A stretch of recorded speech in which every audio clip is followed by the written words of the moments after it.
L'éjaculation précoce ou l'éjaculation prématurée, on faisait la différence il y a quelques années. Maintenant, on parle d'éjaculation précoce en général. Et l'éjaculation précoce, c'est un homme qui n'est pas capable de contrôler son éjaculation. Et bien sûr, généralement, ça se passe en moins de 2 minutes. Alors on considère que l'éjaculation prématurée, c'est environ un tiers des hommes. Des éjaculations soit très rapides, soit éjaculations en tout cas qui ne les satisfont pas et qui ne satisfont pas leur partenaire. En fait, il n'y a pas de technique qui puisse s'appliquer à tous les hommes globalement. Il y a des techniques qui doivent être personnalisées en fonction des individus, d'où l'intérêt effectivement de consulter soit un andrologue, soit un sexologue. Ce qu'on peut dire effectivement, c'est que la technique du stop and go, c'est-à-dire d'arrêter les mouvements, soit de sortir de sa partenaire, soit d'arrêter de bouger dans sa partenaire, c'est quelque chose que l'on peut appliquer, mais encore une fois, il faut qu'il y ait un programme rigoureux suivi de manière à ce qu'il y ait une efficacité maximale.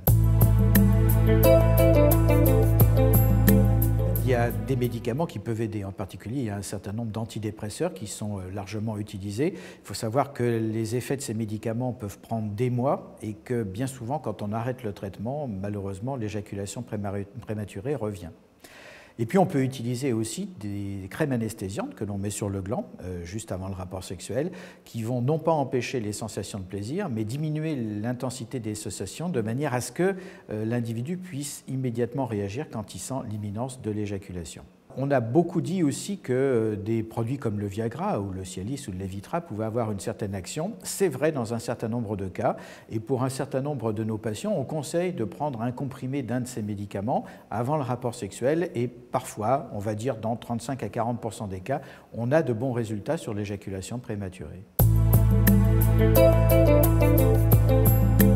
Dans un couple, ce qui est important, c'est la communication. Un couple qui ne communique pas, c'est un couple qui court à l'échec. Donc, il ne faut jamais hésiter à parler des problèmes. Maintenant, il y a manière et manière d'aborder les problèmes. Il y a simplement peut-être une manière évidente de dire « Tu sais, j'aimerais bien que lors de nos rapports, ça dure un petit peu plus longtemps.